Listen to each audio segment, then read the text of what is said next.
అందరికీ నమస్తే అండి. సో నారా లోకేష్ గారి పాదయాత్ర, యువగలం పాదయాత్ర ఇవాళకి 2 సంవత్సరాలు అనమాట. 2023 జనవరి 27వ తేదీన ఆయన యువగలం పాదయాత్ర జరిగింది. మొత్తం మీద 226 రోజుల పాటు ఆయన 3132 కిలోమీటర్లు నడిచారు. 97 నియోజకవర్గాల పరిధిలో ఆయన పాదయాత్ర జరిగింది. సరే, ఆయన పాదయాత్ర ప్రభావం ఎంత? జనం అయితే బాగానే వచ్చారు. చాలా నియోజకవర్గాల్లో జనం బీభత్సంగా వచ్చారు. వైసీపీ కంచుకోటల లాంటి నియోజకవర్గాల్లో కూడా జనం విపరీతంగా వచ్చారు. సో పాదయాత్ర సక్సెస్ అయింది. కేడర్లో జోష్ తీసుకొచ్చారు, నాయకుల్లో ఒక రకమైన స్ఫూర్తి నింపారు. ఇదంతా బాగానే ఉంది. మనం పొద్దున్న ఒక వీడియోలో చెప్పుకున్నాం ఎలా జరిగిందని. అయితే పర్టికులర్గా పాదయాత్ర హామీలు ఎంతవరకు వచ్చాయి అనేది ఇంపార్టెంట్. సో హామీలు ఇవ్వడం తేలిక, ఓట్ల కోసం హామీలు ఇచ్చేస్తారు, కానీ వాటిని పరిష్కరించాల్సి వచ్చినప్పటికీ చాలా నొప్పులు పడతారు. ప్రతి రాజకీయ నాయకుడు అంతే. సో ఇప్పుడు లోకేష్ గారు కూడా అదే కోవకు చెందుతారా, లేదా ఆ హామీలన్నీ నెరవేరుస్తారా అనేది చాలా ఇంపార్టెంట్. ఆయన ఇందాక ఈ పాదయాత్ర గురించి మాట్లాడుతూ పాదయాత్ర 2 ఏళ్ళు పూర్తయిన సందర్భాన్ని ప్రస్తావిస్తూ హామీలన్నీ నాకు గుర్తున్నాయి, ప్రతి హామీ కూడా నేను నెరవేరుస్తాను, నేను ఏమేమి హామీలు ఇచ్చానో, ఎక్కడ ఏమేమి మాట్లాడానో అన్నీ నాకు తెలుసు, నాకు గుర్తున్నాయి, నేను ఖచ్చితంగా నెరవేరుస్తాను అని ఆయన చెప్పారు. సంతోషం.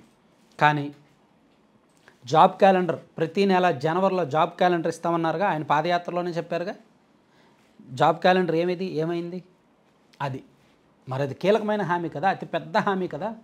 రాష్ట్ర వ్యాప్తంగా దాదాపుగా 25 లక్షల మంది నిరుద్యోగ యువత ఉన్నారు. వాళ్ళందరూ ఎన్నో ఆశలతో కూటమికి ఓట్లు వేశారు. పార్టీలకి, కులాలకి, మతాలకి సంబంధం లేకుండా కూటమికే ఓట్లు వేశారు. ఎందుకంటే గత ప్రభుత్వం జాబ్ క్యాలెండర్ల పేరిట, మెగా డిఎస్సి పేరిట మోసం చేసింది కాబట్టి వీళ్ళు లోకేష్ గారు పాదయాత్రలో ఎక్కువగా యువతను అట్రాక్ట్ చేసేలా హామీలు గుప్పించారు కాబట్టి, సో మొదటి హామీ, అత్యంత పెద్ద హామీ, కీలక హామీ జాబ్ క్యాలెండర్స్ ఏమయ్యాయి?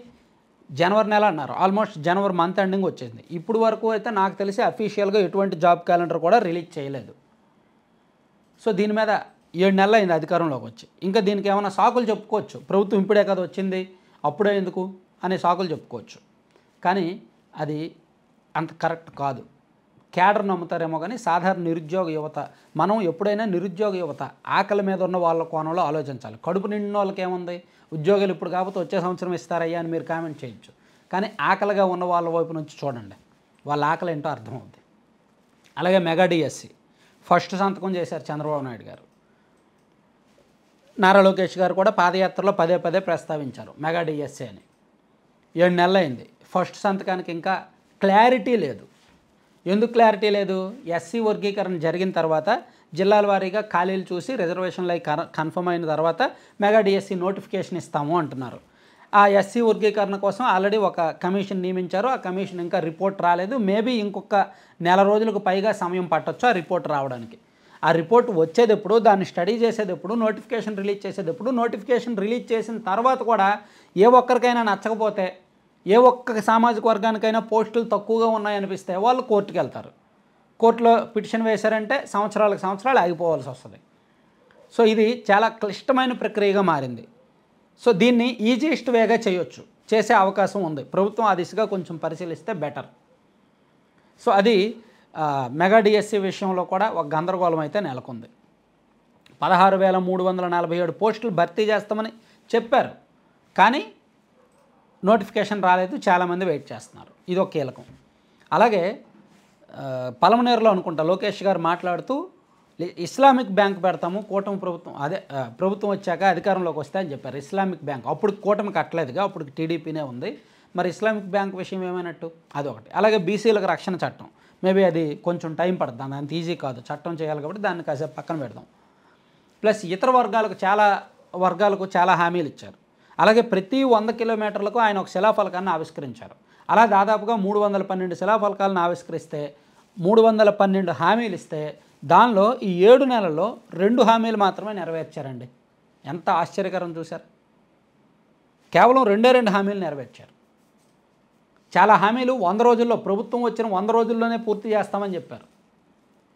జూనియర్ కళాశాల కావచ్చు, జూనియర్ కళాశాల ఏర్పాటు, డిగ్రీ కళాశాల ఏర్పాటు, బాలికల కళాశాలకు సంబంధించి ఇలా కొన్ని చిన్న హామీలు ఉన్నాయి. పెద్దగా నిధులు అవసరం లేని హామీలు కొన్ని ఉన్నాయి. కానీ అవన్నీ కూడా ప్రస్తుతానికి ఏ దశలో ఉన్నాయో క్లారిటీ లేదు. అంటే నేను ఇక్కడ నెరవేర్చరు అని చెప్పట్లా, నెరవేరుస్తాము అనే చెప్తున్నారు. కానీ టైం బాండ్ లేదా, క్లారిటీ లేదు, దానివలన వాళ్ళు వెయిట్ చేస్తున్నారు. సో ఆ కోణంలో ఇప్పుడు లోకేష్ గారి అభిమానులు, కూటమి ప్రభుత్వ అభిమానులు ఏముంది, కంగారు ఏముంది, నెరవేరుస్తారు కదా, ఇంకా 5 ఏళ్ళు 4.5 ఏళ్ళ టైం ఉంది కదా అనుకోవచ్చు. కానీ ఎప్పుడైనా బాధితుల పక్షాన ఉండి ఆలోచిస్తే మనకు దాని సమస్య ఏంటో, తీవ్రతరం ఏంటో అర్థమవుద్దనమాట. సో అందుకే లోకేష్ గారు హామీల మీద దృష్టి పెడితే బెటర్. డిప్యూటీ సీఎంఓ ఇవన్నీ భవిష్యత్తులో అవ్వచ్చు, చాలా వయసు ఉంది. కానీ ముందు ఆయన ఇచ్చిన హామీలు నెరవేరితే ఎస్ ఈయన అందరిలాంటి నాయకుడు కాదు, ఈయన హామీ ఇచ్చాడంటే ఖచ్చితంగా నెరవేరుతుంది అనే ముద్ర పడుతుంది. లోకేష్ గారికి ఈ వయసులోనే ఆ స్టాంప్, ఆ ముద్ర పడితే భవిష్యత్తు బాగుంటుందన్నమాట. లేకపోతే మాత్రం అందరిలాంటి నాయకుడే. సో అందరూ కూడా అందరినీ చూసినట్టే ఇతను కూడా పెద్దగా నమ్మరు జనం.